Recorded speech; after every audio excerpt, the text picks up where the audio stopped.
Hi மக்களே, welcome to the தொடர் reports. இன்னைக்கு நம்ம ராமம் ராகவம் என்ற படத்தோட ரிவ்யூவை தான் பார்க்க போகிறோம்.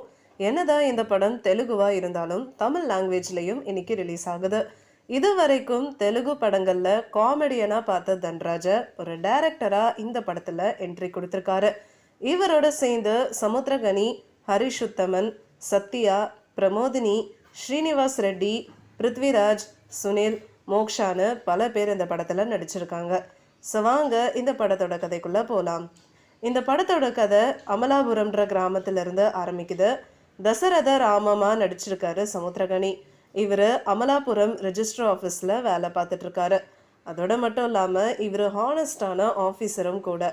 மாதத்தில் வர சம்பளத்தை தவிர்த்து வேற எந்த காசையும் வாங்க மாட்டார்.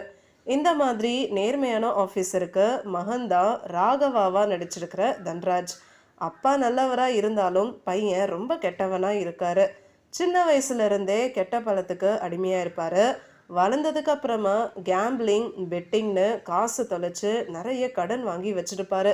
என்னதான் தன்னோட பையன் ராமாக்கு உயிர்னாலும் ராகவாவோட கெட்ட பழக்கம் மட்டும் இவருக்கு சுத்தமாக பிடிக்காது. பையன் ஒவ்வொரு வாட்டியும் தப்பு பண்ணும்போதும் இவர் தண்டனை கொடுத்துட்டே இருப்பார். தன்னோட பையனோட கெட்ட பழக்கத்தை மாற்றணும்னு ட்ரை பண்ணாலும் ராகவாவை நல்ல வழிக்கு கொண்டு வர முடியல. தனக்கு காசு வேணும்னு ஒரு நாள் ராகவா இவரோட அப்பா சைனை ஒரு டாக்குமெண்ட்ல போட்டுடுறாரு. இதனால ராமாக்கு ஒரு பெரிய பிரச்சனையே வந்துடுது. இதுக்கு மேலே பொறுத்தது போதும்னு தன்னோட பையனை வீட்டை விட்டே வெளியில் அனுப்பிடுறாரு. ஒரு பக்கம் அடிக்ஷன், இன்னொரு பக்கம் அப்பாவோட பனிஷ்மெண்ட், கடன்னு ராகவாக்கு ஒரே பிரச்சனையாக இருக்கு. இதனால ஒரு பெரிய விபரீத முடிவை எடுக்கிறாரு.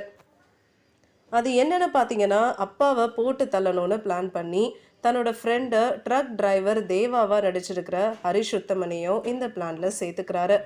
அப்பாவை கொன்னா மட்டும்தான் அப்பா பார்க்குற வேலையும் தனக்கு கிடைக்கும், அதோட இன்சூரன்ஸ், அதுக்கப்புறம் மற்ற சொத்து எல்லாம் தனக்கு வந்துடும்ன்ற நினைப்பில் தான் இந்த பிளானை போட்டு வச்சுருக்காரு.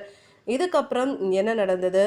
பையன் தன்னோட தப்பை உணர்ந்து அப்பா கூட சேர்ந்தாரா, இல்லை பையன் போட்ட பிளானில் அப்பா இறந்துட்டாரா அப்படின்றது தான் இந்த படத்தோட கதையாக இருக்குது.